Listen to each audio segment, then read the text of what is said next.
തങ്ങൾ മത്സരിക്കാത്ത സ്ഥലത്ത് ആരെ പിന്തുണയ്ക്കുമെന്നത് തീരുമാനമായില്ലെന്ന് SDPI അഖിലേന്ത്യാ പ്രസിഡന്റ് MK ഫൈസി. പല ഇടനിലക്കാരും ചർച്ച നടത്തിയിട്ടുണ്ട്.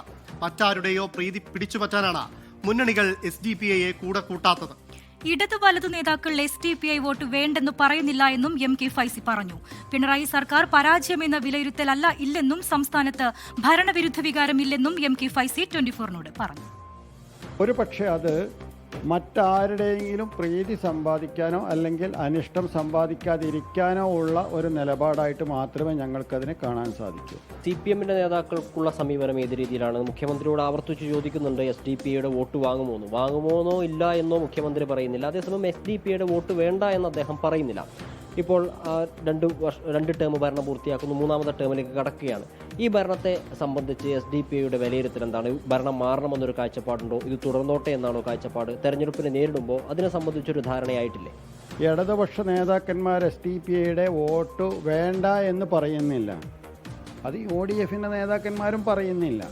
ഒരു തെരഞ്ഞെടുപ്പ് സമയത്ത് ഒരു പാർട്ടി മറ്റൊരു പാർട്ടിയുടെ വോട്ട് വേണ്ട എന്ന് പറയാൻ സാധ്യതയില്ലല്ലോ. സ്വാഭാവികമായിട്ടും കിട്ടുകയാണെങ്കിൽ അത് അലയൻസ് അല്ല. മുഖ്യമന്ത്രിയോട് ചോദിച്ചു, മുഖ്യമന്ത്രി ഒരു കൃത്യമായ മറുപടി പറഞ്ഞില്ല എന്നതിൻ്റെ അർത്ഥം ഞങ്ങൾ ഇടതുപക്ഷമായിട്ടുണ്ട് എന്നുള്ളതല്ല. ഇപ്പുറത്ത് ചോദിച്ചാൽ അവരും അത് തന്നെയായിരിക്കും പറയുക. ഞങ്ങൾ ഒരു കൃത്യമായിട്ട് കഴിഞ്ഞ പിണറായി സർക്കാർ പൂർണ്ണ പരാജയമാണെന്നോ അതിൽ കേരളത്തിലെ ജനങ്ങൾക്ക് അസംതൃപ്തി ഉണ്ട് എന്നോ 100% അങ്ങനെ ഒരു വിലയിരുത്തലില്ല.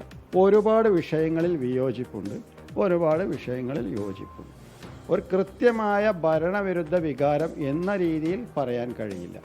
നേരത്തെ അന്നൊരു വാരികയ്ക്ക് നൽകിയ അഭിമുഖത്തിൽ പറഞ്ഞതുപോലെയുള്ള സഖ്യസാധ്യതകൾക്ക് അല്ലെങ്കിൽ വേദിയിൽ ഇരിപ്പിടം നൽകുന്നതിനെ സംബന്ധിച്ച് തുറന്ന മനസ്സോടുകൂടി SDPI സ്വീകരിക്കുന്ന കാര്യങ്ങൾ സംബന്ധിച്ച് അതിലൊരു തീരുമാനമായിട്ടുണ്ട് അല്ലേ? അതിൽ തീരുമാനമായിട്ടില്ലല്ലോ. അതിൽ തീരുമാനമായാൽ ഇപ്പോൾ ഏതെങ്കിലും ഒരു മുന്നണിയുടെ കൂടെ നിൽക്കൂലേ എന്ന് വെച്ചാൽ ഞങ്ങൾ പറഞ്ഞതിൻ്റെ ഉദ്ദേശം ഈ സഖ്യസാധ്യത എന്ന് പറഞ്ഞാൽ ഒരു സീറ്റല്ല, മറിച്ച് ഞങ്ങൾ ഈ മുന്നണിയുടെ കൂടെയാണ്, അവരും ഞങ്ങൾക്കും പരസ്പരം പരസ്യമായി പറയാൻ പറ്റുന്ന സാഹചര്യം ഉണ്ടാവുക എന്നത്. അത് വന്നിട്ടില്ലല്ലോ. വരാത്തത് കൊണ്ട് തന്നെ നമ്മൾ ഏതെങ്കിലും ഒരാളുടെ കൂടെ നിൽക്കുന്നു.